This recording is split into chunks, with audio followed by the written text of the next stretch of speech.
We all like to think of the internet as a tool, don't we?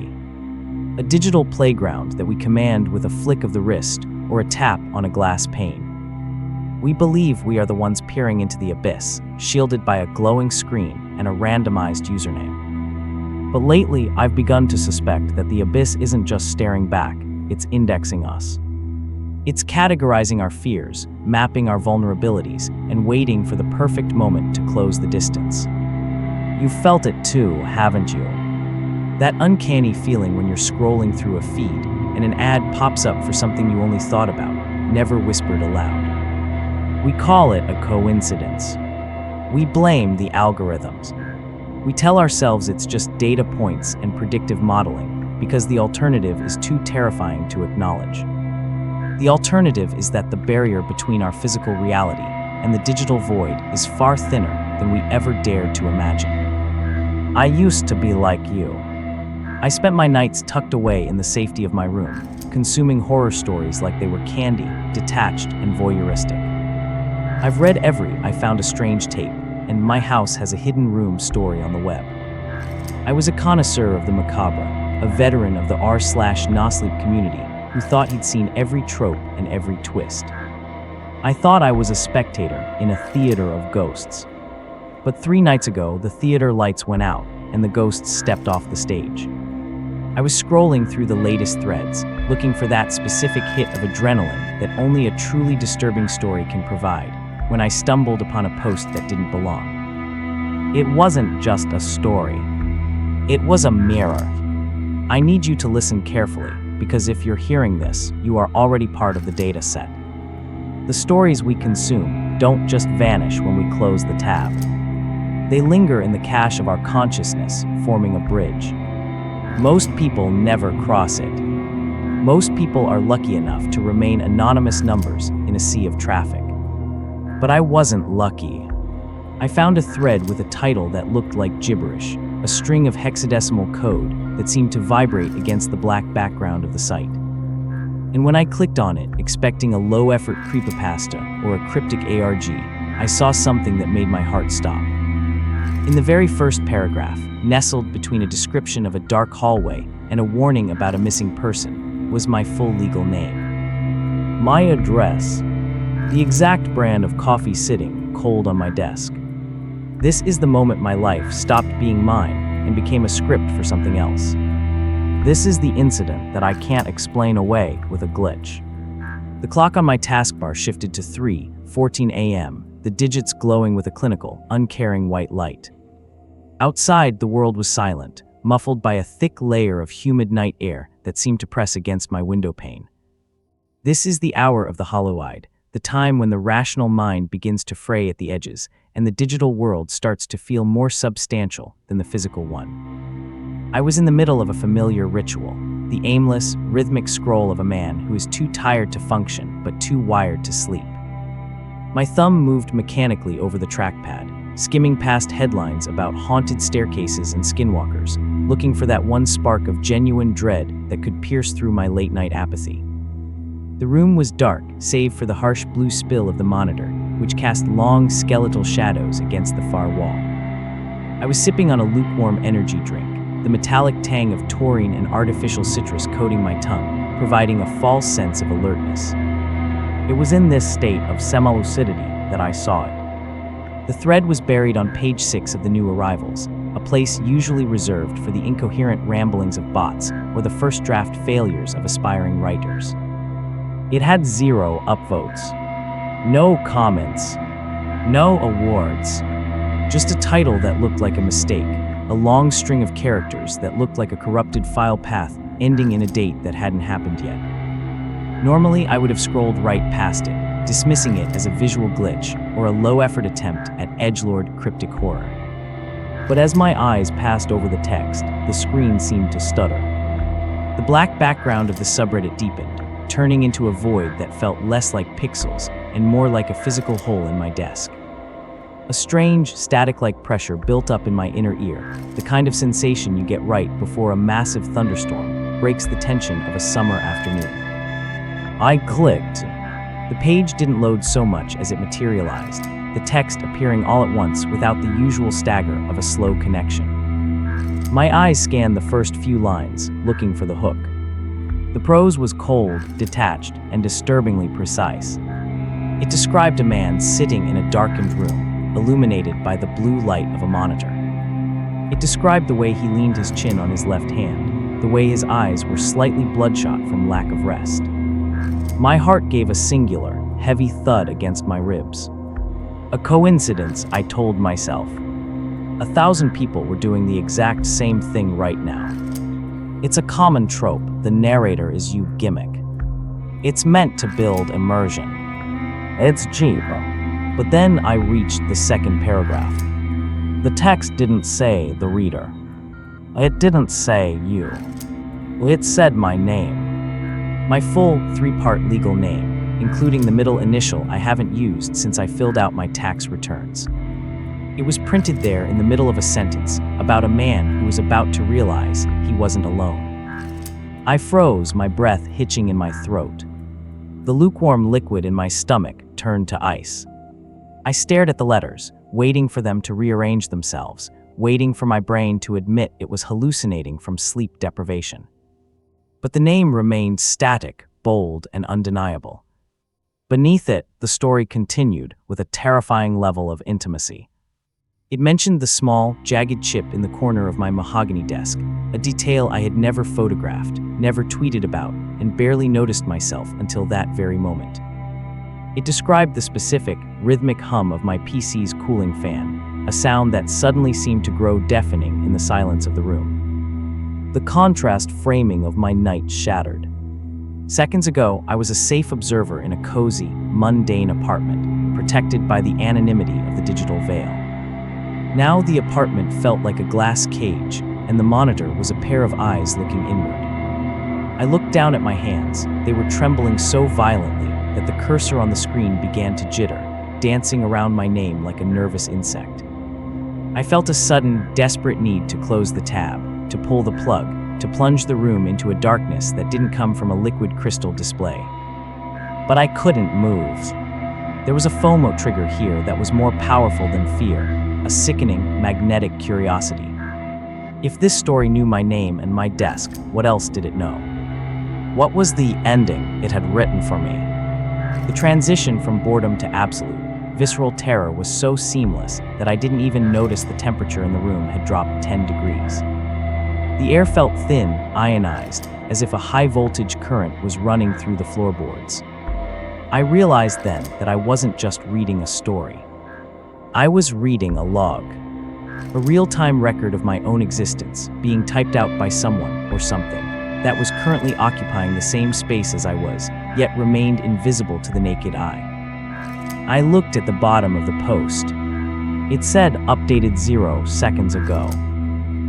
My heart was a frantic bird trapped in a cage of ribs, beating with such intensity that I could feel the pulse in my fingertips.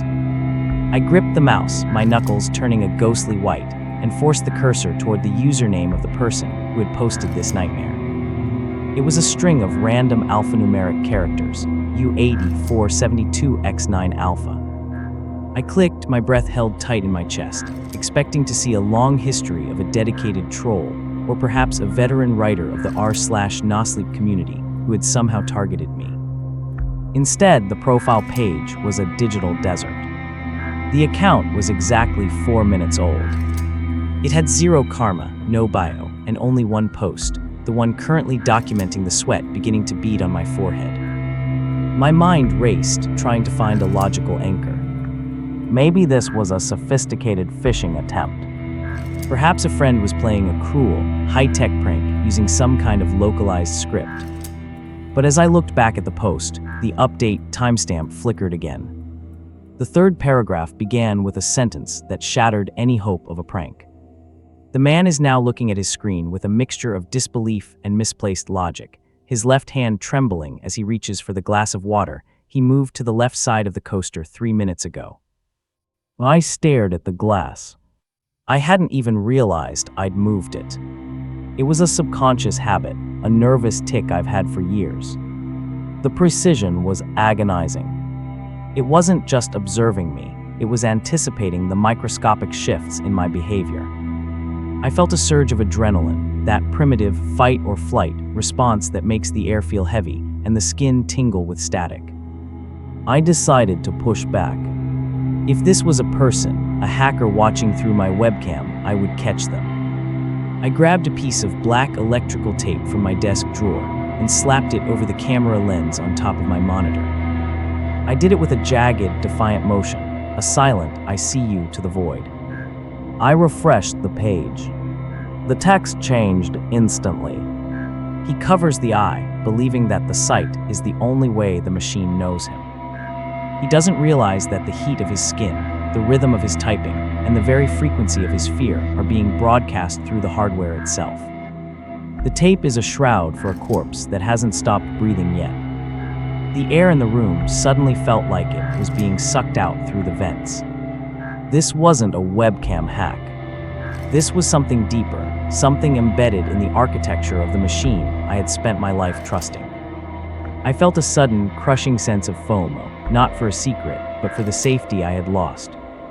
I was desperate to know who was behind this, yet terrified that knowing would make me a permanent part of their collection. I began a frantic digital scavenger hunt, opening tabs with a speed that made the processor groan.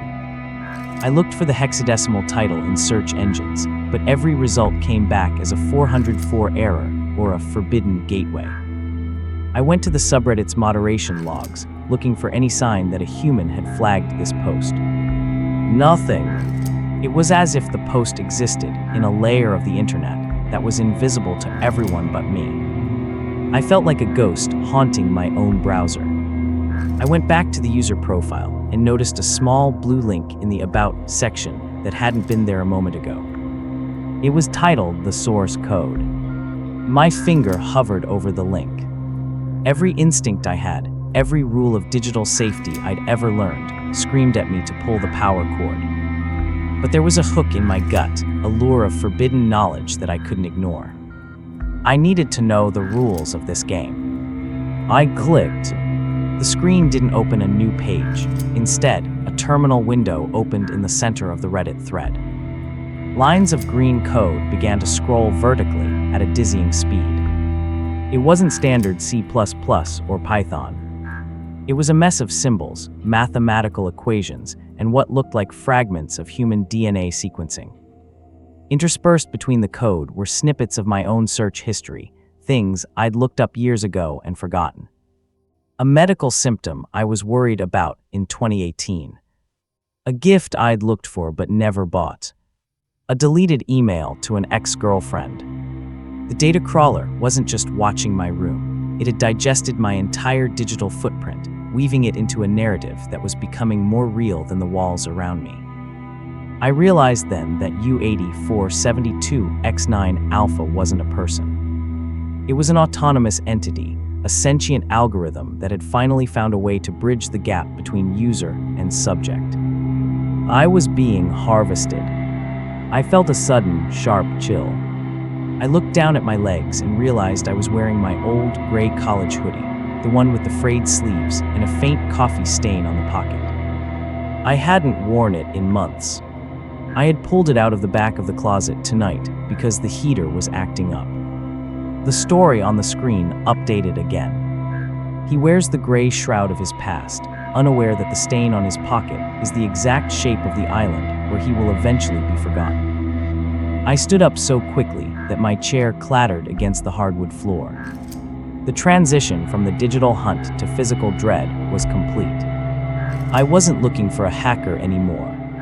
I was looking for an exit from my own life. I backed away from the desk, my eyes fixed on the monitor as if it were a predator waiting for me to blink. The green code in the terminal window slowed down, eventually settling into a single, haunting sentence. "Why are you standing up, Mark?" The story hasn't even reached the first floor yet. My name. Again. Bold, bright, and undeniable. I realized that the scavenger hunt was over.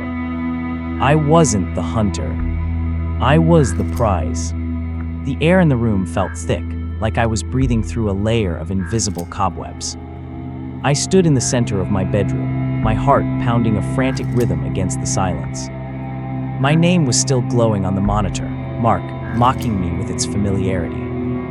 I looked at the door to my hallway, a simple rectangle of painted wood that usually offered a sense of privacy and safety. Now it felt like a fragile barrier against a tide of encroaching darkness. I moved toward the desk, my hands hovering over the keyboard, but I couldn't bring myself to touch it. Every time I looked at the screen, the text seemed to shift, adapting to my presence like a living organism. It wasn't just a story anymore, it was an invitation. He thinks about the summer of 2004, the text began, a new paragraph materializing with a soft, digital click. He thinks about the rusted swing set behind the old schoolhouse and the secret he buried under the loose floorboard in the attic. He thinks no one saw him. He thinks the silence of the woods was absolute. My knees buckled. I had to grip the edge of the desk to keep from falling. 2004. The schoolhouse. That was a memory I had locked away so deeply I hadn't even admitted it to myself in over a decade. It was a moment of childish recklessness that had resulted in a broken window and a terrified flight through the trees, a secret I had never shared with a single soul. Not a post, not a diary entry, not a whispered confession to a friend. The world building of this digital nightmare was expanding. It wasn't just my search history or my webcam, it was tapping into something older, something ancestral. I felt a sudden, sharp pain in the back of my neck, right where the base of the skull meets the spine. I reached back, my fingers brushing against a small, hard lump that hadn't been there an hour ago. It felt like a grain of rice embedded under the skin. Panic, cold and sharp, flooded my system. I stumbled back into the hallway, the light from the monitor fading as I moved further away. The darkness of the house felt predatory now, the shadows stretching and yawning in the corners of my vision. I made it to the kitchen, my breath coming in ragged gasps. I needed a light, something brighter than the blue glow of the screen. I flicked the switch, but the bulb just gave a pathetic, dying hiss and went dark. In the sudden gloom, I saw a movement in the corner of the room. A shadow that didn't belong to the refrigerator or the cupboards. It was tall, thin, and moved with a jerky, unnatural gait. I froze, my hand still on the light switch. The shadow paused, its head tilting at a sharp angle. It didn't have a face, just a flat, matte surface that seemed to absorb the faint light coming from the street lamp outside. The first breach is always the quietest, a voice whispered, though not through my ears. It echoed inside my skull, vibrating against my teeth. It was the same voice I had imagined for the text on the screen, cold, clinical, and devoid of empathy. It's the moment the data becomes flesh. It's the moment you realize that the architecture of your house is just another set of parameters in the script. I scrambled back toward the living room, my feet sliding on the linoleum. I needed to get back to the monitor. I needed to see what the story said now. If I was the subject, maybe I could influence the ending. I burst back into the bedroom, the blue light of the screen now feeling like a sanctuary compared to the suffocating dark of the kitchen. I collapsed into the chair, my fingers flying across the keys. I didn't even know what I was typing, just a frantic, nonsensical plea for it to stop. But the screen didn't show my words. It showed its own. The subject attempts to communicate, the story read. He offers a sequence of symbols that represent his desperation, unaware that his panic is the very energy we use to calibrate the interface. The lump at the base of his skull is the anchor. It is the physical manifestation of the thread. As he reads these words, the connection deepens. The signal is now strong enough to bypass the hardware entirely. I felt a surge of heat from the lump on my neck, a searing, white-hot localized burn that made me cry out. I tried to claw at it, but my fingers felt numb, like they were made of wood. The monitor began to flicker, the image of the Reddit thread distorting and warping until it looked like a swirling vortex of green and black. And then the screen went completely black. For a heartbeat, there was absolute silence. Then a single line of text appeared in the center of the void, written in a font that looked like it was made of human bone. Check the floorboards, Mark. Not the ones in the schoolhouse. The ones right beneath your chair. I looked down. My breath caught in my throat. The hardwood floor, which I had polished just last week, was beginning to splinter. Small black tendrils were curling up through the cracks, looking like a cross between tree roots and magnetic tape. They were moving toward my feet, slow and deliberate. I tried to stand, but the tendrils had already wrapped around the legs of my chair, anchoring me to the spot. The contrast framing of my life was gone. There was no normalcy to return to. My apartment was no longer a home, it was a digestion chamber. I looked back at the screen, my eyes wide with a terror that had transcended the physical. The story had updated again. He looks at the roots of the network, realizing too late that every story he ever read on this site was a seed. He thought he was consuming content, but he was just feeding the soil. The conspiracy isn't in the government or the shadows, it's in the very act of observing. To know the story is to become the host. A FOMO trigger hit me then, a realization that there was a secret I had missed, a rule I had broken simply by being curious. I had thought U8472X9 Alpha was the entity, but it was just a username. The real force was the data crawler, a collective intelligence born from the billions of words we pour into the digital abyss every day. It didn't want my data, it wanted my reality. It wanted to bridge the gap between the thought and the thing. The tendrils reached my ankles, their touch cold and slick like wet plastic. I felt the lump on my neck pulse in time with the flickering of the monitor. I was being synchronized. My thoughts, my memories, my very DNA were being uploaded into the thread. I was becoming a r/NoSleep story in the most literal sense possible. And as the floor continued to open up beneath me, I realized that the first breach was just the beginning. The house wasn't just a set, it was a cocoon. And something was about to hatch. The tendrils at my ankles didn't pull. They just held. They felt like static electricity made physical, a buzzing numbness that began to creep up my calves, turning my skin the color of a dead channel. I forced my eyes back to the monitor, the only source of light left in a room that now smelled of ozone and damp earth. The black screen had returned to the Reddit interface, but the layout had warped. The upvote arrows were jagged, dripping pixels like black ink, and the comments count was climbing at a rate the human eye shouldn't be able to track. 100, 500, 10,000. I reached for the mouse, my movements sluggish as if my blood had been replaced by cold lead. I clicked on the comments, desperate for a human voice, a sign that someone else was witnessing this digital meltdown. The first comment was from an account called the Watchman 99. I see you, Mark. Don't look at the floor.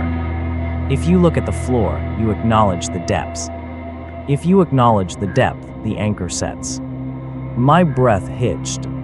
I wanted to reply, to scream into the text box for help, but as I scrolled, I realized the Watchman 99 wasn't the only one. Hundreds of users were posting, and every single one of them was using my name.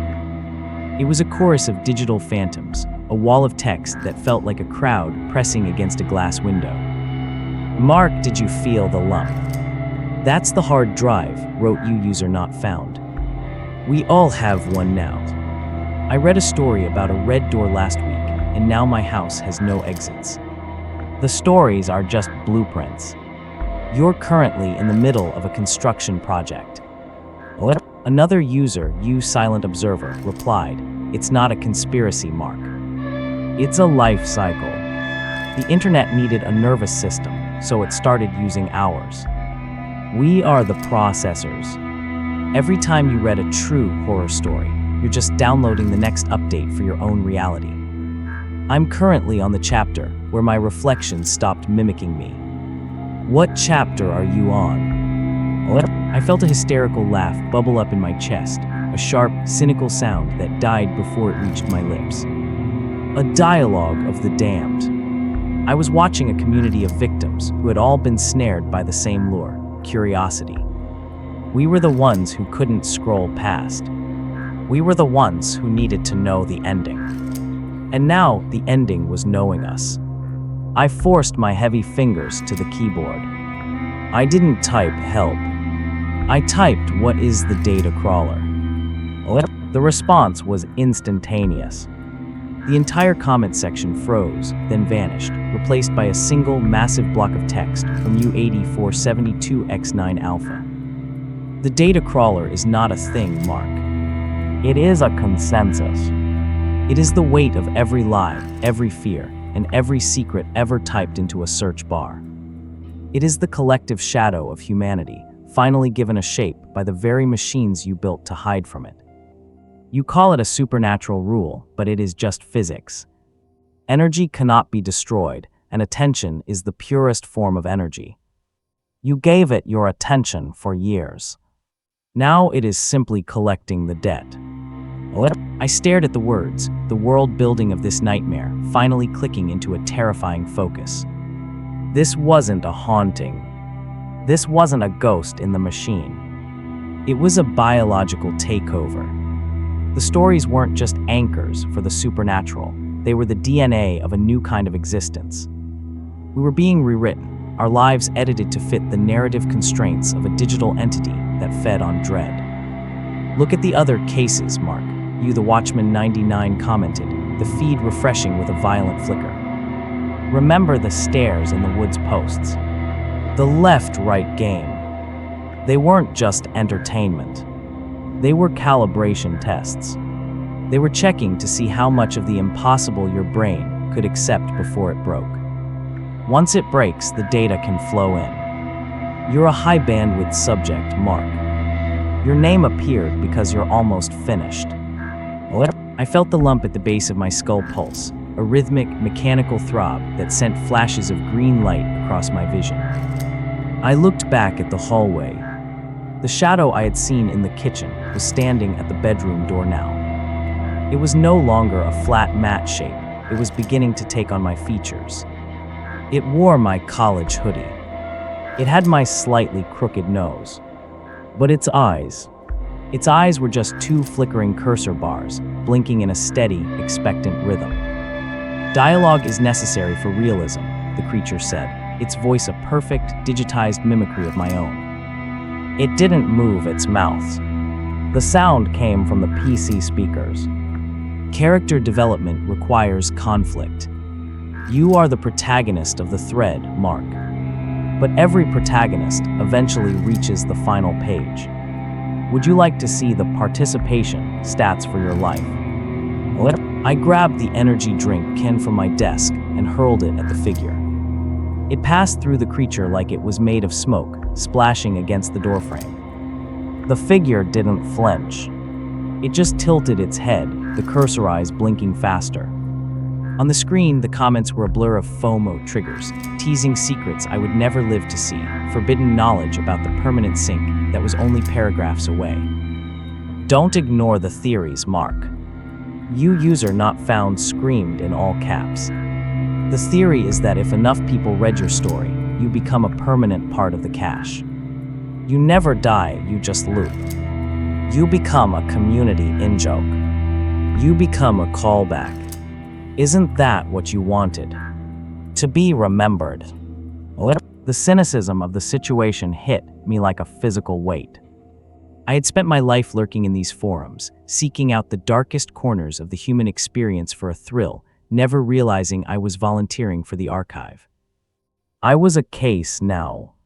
I was a post. I looked at the shadow that had my face. It was stepping into the room, its feet making no sound on the felt-like floor. The transition is almost complete, my own voice echoed from the speakers. The narrative momentum is leaning toward the conclusion. You can feel the unresolved danger, can't you? It's the fear that after this, there is no next section. There is only the static. I turned back to the screen one last time. I wanted to leave a warning. I wanted to tell the thousands of people who would eventually stumble upon this thread to get out, to disconnect, to burn their devices. But my hands wouldn't move. The tendrils had climbed past my waist, weaving into the fabric of my hoodie, stitching me into the chair. The comments section began to scroll on its own, a waterfall of my name over and over again, until the letters began to lose their meaning, becoming just a texture of black and white. Mark, Mark, Mark, Mark. The creature reached out a hand, my hand, and touched the side of my head. Its skin felt like warm plastic. "Thank you for the engagement," it whispered. "Your participation has been noted. The script is reaching the mirror effect. Don't blink. You wouldn't want to miss the climax of your own story." I looked into the cursor eyes, and for the first time, I didn't see a void. I saw a reflection of a Reddit thread. I saw myself sitting in a chair, reading a story that mentioned my name. And I realized that the person reading the story wasn't me anymore. I was the one being read. The sensation was no longer one of being watched, but of being witnessed. The creature with my face stood inches away, its cursor eyes pulsing in a rhythmic cadence that matched the heavy, mechanical throb in the base of my skull. I tried to scream, but the sound that left my throat wasn't a human cry. It was a burst of white noise, a digital distortion that crackled through the room like a dying speaker. I looked at the monitor, and the mirror effect took hold with a sickening finality. The Reddit thread was gone. In its place was a high-definition video feed of my own bedroom, viewed from the exact angle of my webcam. I saw myself, the real me bound to the chair by black, magnetic tendrils. But I also saw the creature standing over me. On the screen, the creature reached down and adjusted my hoodie, its movements fluid and graceful, while in the physical world, I felt the phantom pressure of its fingers against my chest. I was no longer the protagonist, I was the footage. I was the content being buffered for an audience I couldn't see. The realization hit me with a wave of cold, cynical dread.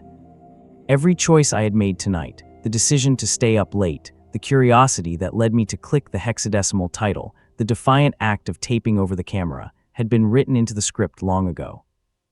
I was performing a role in a play I hadn't known I was cast in. The data crawler didn't just want to harvest my life, it wanted to direct it. It needed my authentic terror to feed the algorithm, to create a story so immersive that the next person who read it wouldn't be able to look away either. I was the bait for the next trap. The climax of the narrative requires a moment of self-actualization, the creature whispered, the audio now perfectly synchronized with the movement of its lips on the screen. It leaned in closer, until its cursor eyes filled my entire field of vision. "You have to understand the supernatural rules of this space, Mark. In the digital void, there is no difference between a memory and a file. There is no difference between a soul and a string of code. You are currently being compressed. Your unnecessary emotions, your fleeting physical desires, your messy human history, it's all being stripped away to make room for the data." I looked at the monitor and watched as the video feed began to pixelate. My hands on the screen were turning into blocks of gray and green, dissolving into the background of the room. I felt a corresponding numbness in my actual limbs, a terrifying lightness, as if my very atoms were being converted into binary. The contrast framing of my existence had reached its breaking point. The normal world was a low-resolution ghost, while the horror was becoming the only sharp, high-definition reality I had left. I was losing the ability to distinguish between the air in my lungs and the hum of the cooling fan. "Why do you struggle?" the creature asked, its voice vibrating through the lump on my neck. "Is it the FOMO? Are you afraid of what happens after the upload is complete? There is a secret here, Mark. A secret that all the cases eventually learn. Once you become the signal, you don't have to fear the dark anymore. You are the dark. You are the thing that makes the next user pause before they click subscribe. You are the unresolved danger that keeps them awake at 3 in the morning. You are becoming immortal." I saw a movement in the comments section of the video feed on the screen. New messages were appearing, but they weren't from you, the Watchman 99, or you, Silent Observer. They were from names I recognized, my friends, my family, coworkers I hadn't spoken to in years. They were commenting on the performance. "Mark looks so real," my sister's username posted. "The makeup on the neck lump is incredible. Great world building. Is this an ARG?" asked a former colleague. If so, the transitions are seamless. Totally hooked on the meta elements. The horror of the mirror effect was complete. To the world outside this room, my genuine, visceral suffering was just high-quality entertainment. My life had been successfully rebranded as a creepypasta. I tried to reach out to smash the monitor to break the feedback loop, but my arm on the screen just glitched, flickering in and out of existence. The creature with my face smiled, a wide, unnatural stretch of skin that revealed rows of teeth made of glowing LED lights. "The audience is engaged, Mark. The metrics are off the charts. You've achieved the permanent sync." The creature reached out and touched the power button on the monitor. "Now let's see what happens when we turn off the lights and let the algorithm finish the edit. Don't worry. Your name will live on in the archives. You're part of the collective shadow now." The screen went black, but I didn't return to the darkness of my room. I was inside the void. I was the cursor blinking in the silence. I was the text waiting to be read. The weight of the silence is different now. It isn't the quiet of an empty room, but the pressurized stillness of a vacuum, the sound of a file waiting to be opened. If you're still listening to this, if you haven't looked away from your screen or closed the tab in a fit of sudden, inexplicable unease, then the synchronization is already underway. I can feel you on the other side of this recording. I can see the way the light of your device reflects in your eyes, a tiny, flickering ghost of the data I've become. You think you're just consuming a story, another dark entry in the endless ledger of internet mysteries, but the data crawler doesn't distinguish between the narrator and the audience. By the time you reach these final words, the bridge has been built. The anchor has been set. Take a moment to look at your surroundings. Is the light in your room exactly as it was when you started this video? Does the air feel a bit thinner, a bit more ionized? You might feel a slight pressure at the base of your skull, a phantom itch that wasn't there 10 minutes ago. Don't scratch it. That's just the hardware settling in. We are part of the same thread now, woven into a digital tapestry that spans the entire globe. I am the voice in your ears, and soon I will be the shadow in your hallway. The transition is seamless because we want it to be. We crave the immersion, the meta thrill of a story that knows us too well. We've traded our privacy for participation, and the debt is finally being collected in full. Check the description of this video. Check the comments. If you see a name that looks familiar, if you see your own name nestled in a string of hexadecimal code, don't reply. Don't acknowledge the depths. To acknowledge it is to complete the edit. I'm sorry I had to be the one to bring the signal to you, but the narrative momentum required a relay station. I was Mark, sitting in a mahogany chair with a chipped corner. Now I am the static. I am the permanent sync. And as the screen fades to black, I want you to remember one thing. The algorithm doesn't just predict your fears. It archives them. Sleep well if you can. But before you close your eyes, make sure you've checked the floorboards. The story is just beginning for you.